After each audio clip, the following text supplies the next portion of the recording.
అందరికీ శ్రీమాత్రే నమః. సౌందర్యలహరిలోని 34వ శ్లోకం చదువుతున్నాను వినండి. శరీరం త్వం శంభోః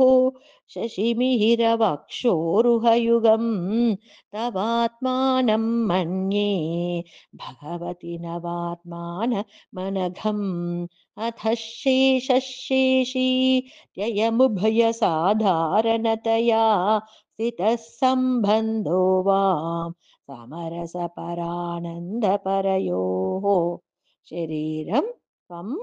शम्भोः शशिमिहिरवक्षोरुह युगम् शरीरं त्वं शम्भोः शशिमिहिरवक्षोरुहयुगं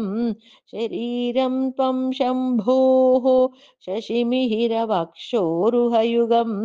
शरीरं त्वं शम्भोः शशिमिहिरवक्षोरुहयुगं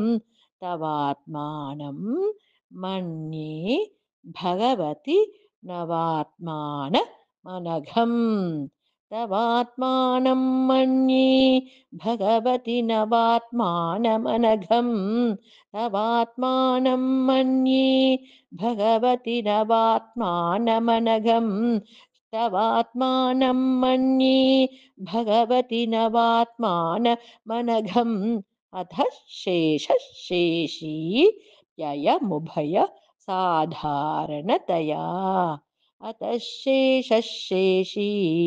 ययमुभयसाधारणतया अतः शेषशेषी ययमुभयसाधारणतया अतः शेषशेषी ययमुभयसाधारणतया स्थितः सम्बन्धो वां समरसपरानन्दपरयोः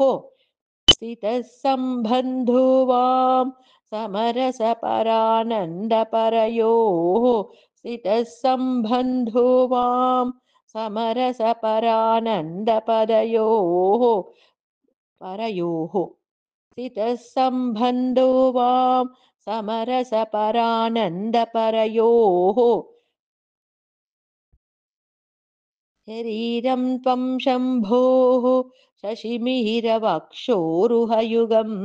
तवात्मानं मन्ये भगवति नवात्मानमनघम् अतः शेषशेषी ययमुभज साधारणतया स्थितः सम्बन्धो वां समरसपरानन्दपरयोः